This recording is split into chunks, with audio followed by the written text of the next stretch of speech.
Chunk One. Dernièrement, des murmures étouffés ont balayé les quartiers du palais de Buckingham. Des rumeurs d'une découverte menaçant les fondements même du trône. Dans un coin oublié du domaine royal du Wiltshire, où seule la brume et les forêts de chênes solitaires régnaient autrefois, une équipe auditant les actifs de la couronne a trébuché sur un hangar caché, scellé avec une marque de plomb à l'emblème royal. Lorsque les portes métalliques se sont ouvertes en grinçant, elles ont révélé non seulement un avion couvert de poussière, mais un objet qui a laissé toute l'équipe figée de choc. Plus effrayant encore, le premier à être informé n'était pas la garde royale, mais le prince William. Et quelques heures plus tard, une enveloppe classifiée a été remise entre les mains du roi Charles. À partir de ce moment, une ombre de suspicion a enveloppé le trône britannique, et le nom de Camilla a commencé à être prononcé avec crainte. Pourtant, la question que personne n'ose exprimer à voix haute demeure. La reine elle-même a-t-elle trahi le roi? Le vaste domaine du Wiltshire, dépôt long et officieux des actifs vieillissants de la monarchie, était enveloppé dans le doux brouillard d'une fin de matinée d'automne.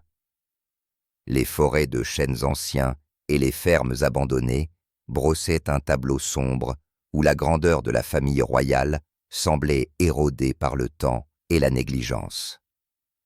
Sur ordre du Bureau des actifs royaux nouvellement créé, une équipe d'auditeurs et d'enquêteurs avait été dépêchée pour cataloguer et évaluer les articles laissés intacts pendant des décennies. Une tâche fastidieuse mais nécessaire à l'époque du roi Charles III. En parcourant les recoins les plus profonds du domaine, où les chemins étaient presque engloutis par la mousse et l'herbe sauvage, l'équipe a trébuché sur un hangar vieillissant, caché derrière une clôture de fils barbelés rouillés. Sa lourde porte métallique était sécurisée par un seau de plomb particulier, pas le genre utilisé par les autorités de l'État, mais un seau réservé à un usage interne par une personne d'une immense puissance. Sur une charnière patinée, une petite plaque de laiton portait l'inscription « Service de transport privé, usage autorisé, par la reine consort ». Un frisson a parcouru le groupe. Selon les registres officiels, tous les aéronefs appartenant à la famille Windsor étaient immatriculés et soumis à des inspections régulières. Pourtant, cet avion était absent de tous les journaux de bord actifs depuis des années. Après avoir consulté le conseiller juridique qui les accompagnait, l'équipe a décidé de briser le sceau pour plus de clarté. L'énorme porte s'ouvrit en gémissant avec un grincement sec et graduel, libérant l'odeur rance de moisi et de métal froid longtemps confiné. À l'intérieur se trouvait un petit jet privé. Son fuselage était recouvert d'une fine couche de poussière ressemblant à du velours. L'intérieur conservait un air d'opulence fanée, avec des sièges recouverts de cuir et des panneaux en noyer. Cette élégance, associée à son intonation secrète, le désignait comme un témoin silencieux de voyages clandestins. La découverte de l'avion était une anomalie. Mais ce qui s'est passé ensuite était bien plus alarmant. Dissimulé dans un tiroir verrouillé du cockpit, l'équipe a découvert un journal de vol méticuleusement manuscrit. Ces pages de parchemin cassantes détaillaient des voyages vers des destinations lointaines, avec des dates qui ne correspondaient pas à l'emploi du temps officiel de la reine Camilla, certaines coïncidant même avec des moments où les archives publiques la plaçaient ailleurs. Les divergences pointaient vers une dissimulation délibérée. Pendant ce temps, le prince William, lors d'une visite à proximité pour inspecter les opérations du Royal Conservation Trust, a eu vent du hangar scellé. Chunk II, ses instincts en l'air, couplés à sa curiosité personnelle, se sont agités. Il s'est séparé de son entourage et s'est rendu sur le site mystérieux. Avec une autorisation temporaire des enquêteurs, William a gravi l'escalier métallique. Contrairement aux auditeurs dont l'attention s'attardait sur les documents financiers, son regard a balayé les cabines passagers. Chaque détail, un sentiment inexplicable d'intrusion planait dans l'air. Une atmosphère privée, presque têtu, s'accrochait à l'espace. Alors qu'il inspectait un petit compartiment caché sous le plancher recouvert de moquettes de la cabine, une lueur de lumière froide attira son attention. À l'intérieur de la boîte, il ne trouva ni argent liquide ni documents, mais un bijou étincelant, une broche en platine sertie de diamants, ornée de l'incontournable motif de la rose Tudor. Le sang de William se glaça. Il la reconnut instantanément comme une broche ayant appartenu à la défunte reine Élisabeth d'Oued, répertoriée parmi les biens qui ont disparu après sa mort, déclenchant des rumeurs et des recherches infructueuses au sein de la famille royale. Le fait que cet héritage inestimable soit caché dans un jet privé, scellé autorisé pour l'usage de Camilla, a transformé la suspicion en une vérité horrible et indéniable. Avec précaution, William sortit son téléphone, prenant des photos de la broche sous plusieurs angles dans sa cachette. Un mélange de colère personnelle et de devoir envers le trône aiguisa son esprit pour une concentration extrême. De retour dans la sécurité de son bureau privé, William compila les preuves. Il ne pouvait pas risquer d'exposer l'affaire par les voies officielles où des fuites ou des distorsions pourraient survenir. Au lieu de cela, il choisit la voie la plus directe et la plus privée, remettant un résumé froid et concis, ainsi que des preuves photographiques irréfutables directement au roi Charles, le seul à avoir l'autorité absolue pour affronter cette affaire bouleversante. La broche, un petit artefact mais lourd de sens, avait tranquillement planté une bombe à retardement au cœur de la monarchie britannique. La nouvelle de la visite de l'équipe d'enquête au domaine du Wiltshire, en particulier l'ancien hangar, est parvenue à la reine Camilla, non pas par un rapport officiel. Elle s'est infiltrée dans le palais par un courant souterrain, un réseau de loyalistes qu'elle avait cultivé pendant des décennies. Au début, c'était un inconvénient mineur, un audit de routine, rien de plus. Mais lorsque les détails ont été confirmés que le sceau avait été brisé et que le contenu de l'avion avait été fouillé, un choc froid a parcouru son dos.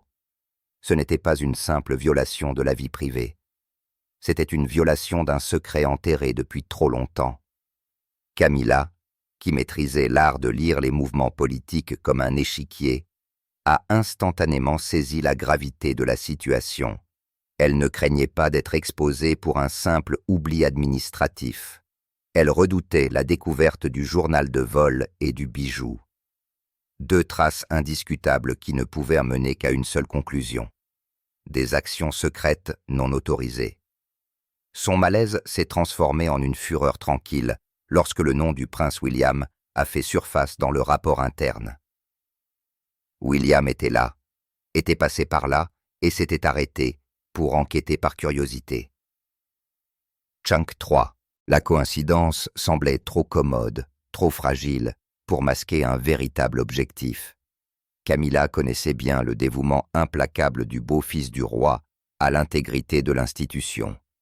Si William avait vu cette broche, ou quoi que ce soit d'autre qui n'aurait pas dû s'y trouver, le secret s'était déjà infiltré dans la lignée royale. À partir de ce moment, la suspicion s'est transformée en action. Camilla s'est retirée dans son bureau privé, où la lueur des lanternes en laiton projetait de longues ombres nettes sur le bureau en acajou. Elle n'a pas paniqué. Au lieu de cela, son esprit a travaillé à un rythme effréné, déployant immédiatement une stratégie à deux volets. Dissimuler les preuves et neutraliser la menace. Des ordres ont été émis discrètement. Des équipes de nettoyage et des archivistes ont été envoyés dans le Wiltshire. Leur tâche n'était pas un simple nettoyage. C'était une légitimation rétroactive. Chaque document lié à l'achat de l'avion. L'entretien et l'utilisation devaient être modifiés pour s'aligner sur un nouveau récit officiel. L'avion était un ancien actif conservé à la demande de la défunte reine Élisabeth II à des fins de sécurité top secrète. Son plafond n'était qu'une mesure de protection. Les origines de l'avion devaient être effacées, ne laissant aucun lien financier avec les fonds privés de Camilla. Simultanément, elle a tourné son attention vers la plus grande menace, William. Camilla savait qu'une attaque directe contre l'héritier du trône serait suicidaire. Au lieu de cela, elle a opté pour la stratégie d'un prédateur caché, une intimidation indirecte. Elle n'a pas confronté William. Elle a simplement ajusté le flux d'informations et la pression autour de lui, ciblant son cercle restreint de courtisans, de conseillers et même de donateurs clés aux efforts caritatifs de William et Catherine, des appels téléphoniques discrets, des rappels vagues de la fragile stabilité de l'ère de transition et des allusions subtiles sur la nécessité de donner la priorité aux intérêts collectifs sur la curiosité personnelle ont commencé à circuler. Bien qu'aucun mot ne fasse référence à l'avion ou au Wiltshire, le message sous-jacent était clair. Toute enquête supplémentaire de William déstabiliserait le réseau complexe de soutien autour de lui, faisant peser un fardeau non seulement sur ses épaules, mais aussi sur Catherine dans leur avenir. Au sein du palais de Buckingham, l'atmosphère est devenue étrangement tendue. Le personnel supérieur a ressenti un lourd silence marqué par des regards aigus et l'absence soudaine de rapports de routine. Ce n'était pas un conflit ouvert, mais une guerre psychologique voilée sous le rideau de velours du protocole. Lors des dîners formels, Camilla a conservé son attitude posée, gracieuse et royale. Elle a souri, a parlé de projets caritatifs et de concerts à venir. Mais sous la surface, elle attendait, attendant une réponse du roi, attendant que William recule sous le poids de la pression indirecte.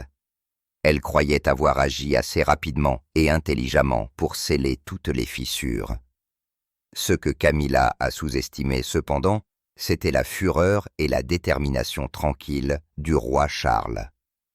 Chunk 4. Alors qu'elle renforçait sa couverture, le roi avait reçu le paquet de preuves de William, et une confrontation silencieuse et inévitable avait commencé, une confrontation dont elle n'était absolument pas au courant. Les preuves compilées par le prince William reposaient sur le bureau en chaîne du roi Charles, un petit poids écrasant de trahison et de douleur personnelle. Alors que le roi examinait attentivement les photographies de la broche de diamants oubliée et le résumé froidement précis des vols non documentés, sa colère n'a pas éclaté en une rage ardente. Au lieu de cela, elle s'est durcie en une détermination glaçante dans sa poitrine. C'était la fureur d'un homme qui avait consacré sa vie au devoir. Maintenant confronté à la suspicion de sa propre femme, Charles voyait plus qu'une simple mauvaise gestion. Il voyait une tache intolérable sur l'héritage de sa mère, la reine Élisabeth II. Cette broche n'était pas qu'un simple actif. C'était un symbole de la continuité et de la confiance de la couronne. Sa dissimulation grossière dans l'obscurité était un affront personnel à toutes les valeurs qu'il défendait. Son premier réflexe a été d'agir immédiatement, de convoquer Camilla et d'exiger une explication. Mais l'expérience politique et la prudence l'ont retenu. Il connaissait la ruse de sa femme et son talent pour masquer ses traces. Charles avait besoin d'une vérité inattaquable, vérifiée par ses propres yeux, avant de porter un jugement. Par un après-midi brumeux, le roi a fait un voyage méticuleusement organisé dans le Wiltshire. Sa voiture ne portait aucun insigne, accompagné seulement d'un chauffeur de confiance et de son garde du corps le plus loyal. Alors que Charles entrait dans le hangar, il aperçut la faible odeur de produits chimiques de nettoyage qui flottait dans l'air, un signe révélateur que quelqu'un avait agi pour effacer des preuves. La zone avait été rangée à la hâte, mais la précipitation de Camilla avait laissé des indices plus profonds dans une vieille armoire verrouillée obscurcie par une bâche. Charles a trouvé ce que William avait négligé ou n'avait pas eu le temps de photographier. C'était une mine inattendue de secrets. Parmi les cartes d'aviation obsolètes, il a découvert d'autres bijoux inestimables de sa mère. Des colliers de perles et des boucles d'oreilles en diamant, enveloppés à moitié de manière hasardeuse dans du velours délavé, rangés sans aucun soin requis pour les artefacts royaux. Mais la découverte la plus choquante a été un ensemble de minces enveloppes non marquées contenant des documents financiers. Il détaillait des transactions anonymes liées à des vols privés et à l'entretien de l'avion, le tout financé par un réseau de sociétés écrans absentes des registres officiels du palais. Les chiffres révélaient un flux d'argent stupéfiant non comptabilisé à titre officiel. Puis, il a trouvé une liasse de notes remplie d'abréviations cryptiques. Après avoir déchiffré les alias codés, Charles s'est rendu compte qu'il documentait le transfert temporaire d'actifs royaux de valeur par le biais de fonds fiduciaires complexes. Plus étonnant encore, les dates de ces transactions correspondaient à la période juste avant la mort de la reine Élisabeth II, et surtout juste avant son propre couronnement. Il ne s'agissait pas d'une simple mauvaise gestion. C'était une manœuvre stratégique pour privatiser les actifs de la couronne. Chunk V, debout dans le silence du hangar, le roi sentit le monde tourner. Ses soupçons quant à la loyauté de Camilla étaient maintenant confirmés noir sur blanc. Ce n'était pas une erreur. C'était une trahison systématique, planifiée et exécutée, alors qu'elle était sur le point d'accéder au pouvoir suprême, avalant le raz-de-marée de fureur qui montait en lui. Charles a décidé qu'il ne pouvait pas agir sans préparation. Il ne pouvait pas laisser cette affaire être emportée dans le vortex politique du palais. Il a rassemblé tous les documents et artefacts, les mettant en sécurité dans un endroit connu de lui seul. De retour au palais, le roi Charles devint étrangement silencieux. Pour le monde extérieur, il restait le monarque diligent, assistant aux cérémonies et signant des papiers avec un sourire poli. Mais dans l'ombre de son bureau privé, il a commencé à bouger. Il a discrètement contacté un réseau d'anciens conseillers de confiance, d'experts juridiques à la retraite et d'enquêteurs financiers loyaux envers lui seul, habiles à recueillir des preuves sans laisser de traces. Dans les jours qui ont suivi, Charles a vécu une double existence. Le roi public remplissant ses devoirs avec une grâce mesurée et l'enquêteur secret assemblant tranquillement les pièces pour une confrontation avec sa femme. Il n'a rien partagé, même pas avec ses proches. La bataille pour l'intégrité de la couronne avait commencé, et lui, le roi trahi, attendait son heure pour la frappe décisive. Dans les jours qui ont suivi le silence inquiétant du roi et la pression invisible se resserrant autour de William, la reine Camilla savait que son temps était compté. Elle devait agir avec audace et de manière décisive. Sa stratégie est passée du déni à la transformation, transformant les actifs suspects en un acte célébré de bien public. Elle a convoqué son équipe juridique la plus fiable. Ses ordres étaient clairs. Créer une nouvelle entité intouchable grandement nommée le Fonds de préservation du patrimoine royal. Le titre a été conçu pour évoquer une loyauté et un devoir inattaquables.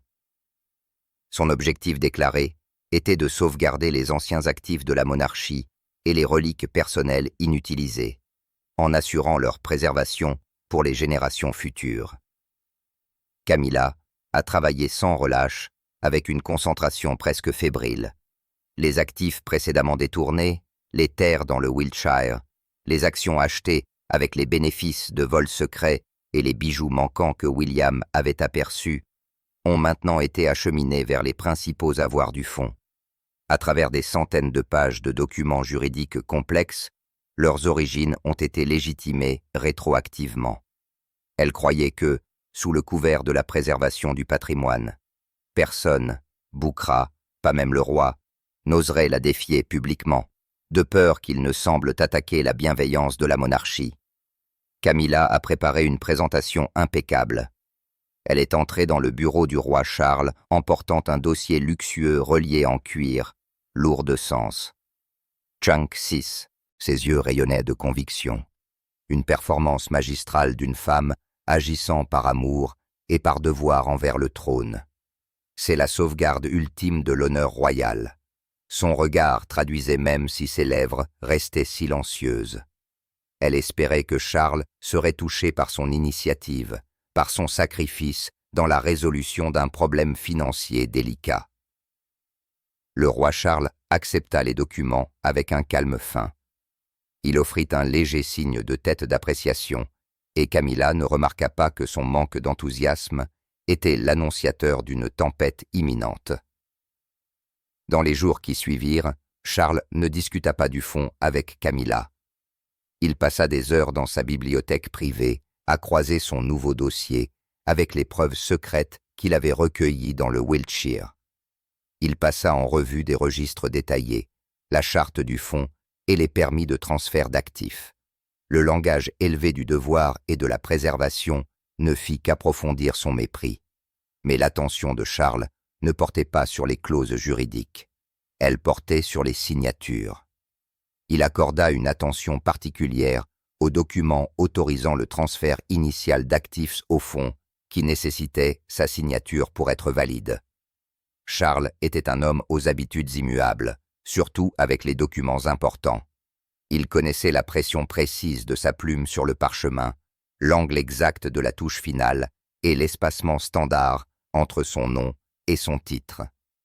Il plaça une copie de la signature fournie par Camilla à côté d'un original qu'il avait signé le même jour que celui enregistré dans les archives du tribunal.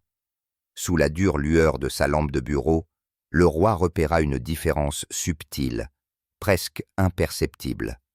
Dans une courbe spécifique de la signature, la pression de la plume changeait brusquement, un moment d'hésitation qu'une signature authentique apposée dans le flux du travail de routine ne trahirait jamais. Cette signature était trop parfaite, trop méticuleusement conçue, et dans sa perfection, elle se trahissait elle-même.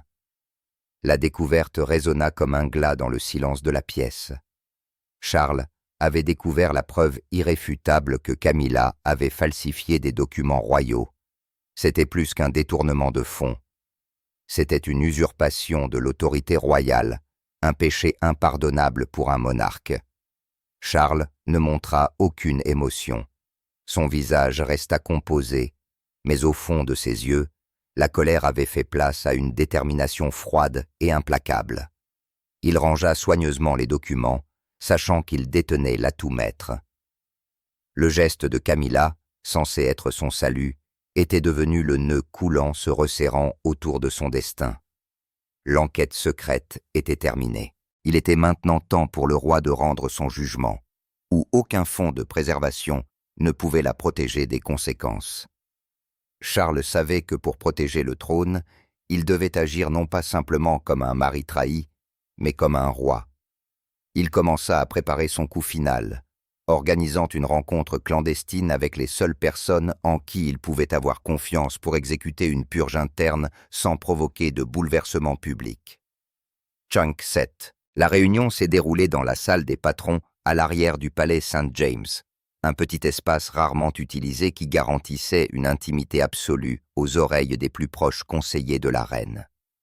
Outre le roi Charles, seul le prince William et un conseiller juridique royal à la retraite, un homme à l'intellect acéré et d'une loyauté inébranlable envers la couronne plutôt qu'envers un individu, étaient présents. Le roi n'a pas perdu de temps en courtoisie. Il avait dépassé l'émotion. Maintenant, c'était le calcul froid d'un monarque confronté à une menace existentielle. Un dossier en cuir vert était placé au centre de la table, flanqué de copies de rapports d'enquête financière et de photographies de la broche manquante. Charles a commencé par un récit détaché et méticuleux de son voyage secret dans le Wiltshire, la découverte des bijoux, de l'argent liquide et des documents financiers anonymes cachés liés à des sociétés écrans. Il a détaillé les transferts temporaires d'actifs royaux et la création récente par Camilla du Fonds de préservation du patrimoine royal. La vérification s'est déroulée dans un silence glaçant. Le conseil, ses lunettes de lecture perchées bas sur son nez, a examiné attentivement chaque chiffre, chaque date. Il a vu un schéma clair, un stratagème méticuleusement calculé pour siphonner les actifs de la couronne et légitimer leur privatisation sous la bannière de la préservation.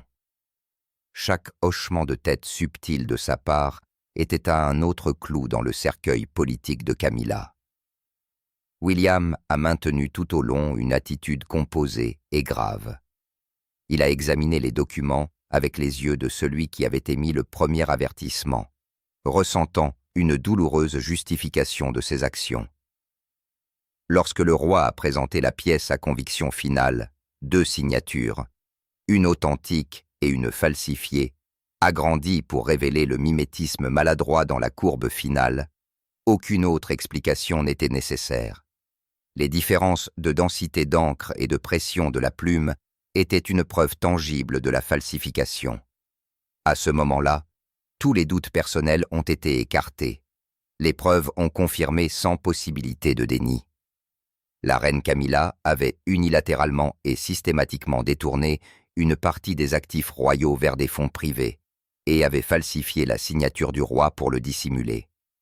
Une fois les documents rassemblés, le roi s'est adossé à sa chaise, le regard fatigué mais inébranlable. La seule question qui restait n'était pas de savoir s'il fallait agir, mais comment. Une gestion interne assurerait la discrétion, mais elle laisserait une tâche permanente et le risque d'un futur chantage, surtout si Camilla conservait des copies des originaux. C'est alors que William, d'un ton de solennelle responsabilité, a présenté sa recommandation. Il n'a pas plaidé pour une rupture personnelle, mais pour un décret institutionnel.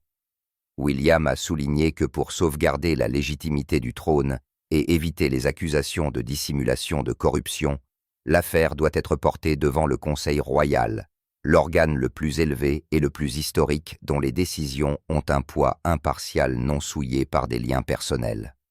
C'était la seule voie vers une transparence maximale au sein du cercle restreint. La proposition de William pesait lourdement sur Charles. Cela signifiait reconnaître publiquement cette vérité horrible à ceux qui étaient en dehors de la famille, même s'il s'agissait de personnalités de confiance. Pourtant, le roi a reconnu la logique impitoyable du raisonnement de son fils. Chunk 8. Les actions de William n'étaient pas dirigées contre sa belle-mère, mais pour la défense de la couronne qu'il porterait un jour. Charles hocha lentement la tête, un geste délibéré et lourd qui signifiait son ascension vers une décision dont il savait qu'elle ébranlerait le palais jusqu'à la moelle. L'approbation du roi était le commandement final. Demain, la reine Camilla serait jugée non pas par son mari, mais par son roi. Ce matin-là, le palais était enveloppé d'un calme anormal, un épais brouillard de tension planant dans l'air. La reine Camilla avait été convoquée dans une chambre privée du Conseil royal. Sans aucune explication, seulement un ordre brusque et urgent, elle est entrée dans la salle sombre lambrissée où la lumière du matin filtrait faiblement à travers d'anciens vitraux, projetant des traînées atténuées sur la longue table. Camilla a rapidement senti l'arrangement inhabituel. La salle n'était pas entièrement occupée. Seuls quelques membres essentiels du Conseil, ceux qui avaient les esprits les plus vifs et l'expérience la plus profonde, loyaux uniquement envers l'institution, étaient assis aux côtés du roi Charles et du prince William. L'absence d'aide, de secrétaire et même de ses gardes personnels a transformé la réunion en un tribunal informel. Son regard a balayé la pièce, cherchant l'intention sur le visage de Charles. Son calme absolu la troublait plus que tout signe de colère. Elle s'est préparée, prête à livrer une défense passionnée de son fonds de préservation du patrimoine royal, confiante que son esprit et son autorité pourraient renverser la situation. Le roi Charles ne lui en a pas donné l'occasion. Assis droit, son attitude rayonnait de l'autorité du trône, pas de la chaleur d'un mari. Il a commencé d'un ton calme et détaché, dépourvu d'émotion. Il n'a pas accusé. Il s'est contenté d'exposer les faits vérifiés. Les documents ont été présentés méthodiquement. Les registres de l'avion scellé, les photographies de la broche de la défunte reine, les preuves financières des sociétés écrans, et enfin une image agrandie de la signature falsifiée. Chaque élément a atterri sur la table avec un bruit sourd, doux mais retentissant, comme un lointain tonnerre. Lorsque le dossier sur la signature falsifiée a été placé devant Camilla, son maintien royal s'est brisé. Son visage pâlit, non pas de peur, mais de la vive réalisation que la partie était terminée. Il n'y avait pas de place pour les excuses. Aucun mensonge ne pouvait obscurcir la vérité. Le silence du conseil était son propre verdict final. Une fois les preuves entièrement présentées, le roi a posé sa main sur une petite cloche en argent et l'a lentement tirée vers lui, signalant la fin de la présentation. Il leva les yeux vers Camilla, ses yeux portant une profonde déception plutôt que de la haine. Chunk 9. À ce moment-là, Charles ne parla pas de crime, mais de devoir.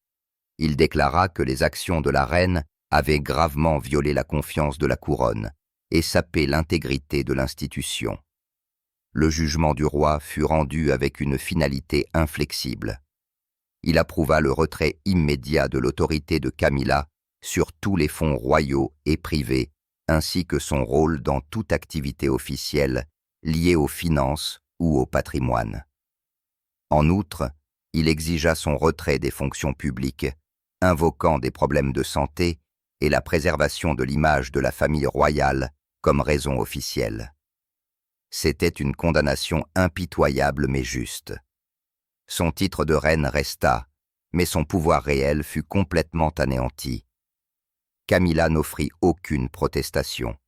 Elle se leva silencieusement et fit une révérence formelle, acceptant son sort avec une amertume inexprimable. Lorsque Camilla quitta la pièce, personne au conseil ne prononça un autre mot. Le roi Charles se tourna vers la tâche de restauration.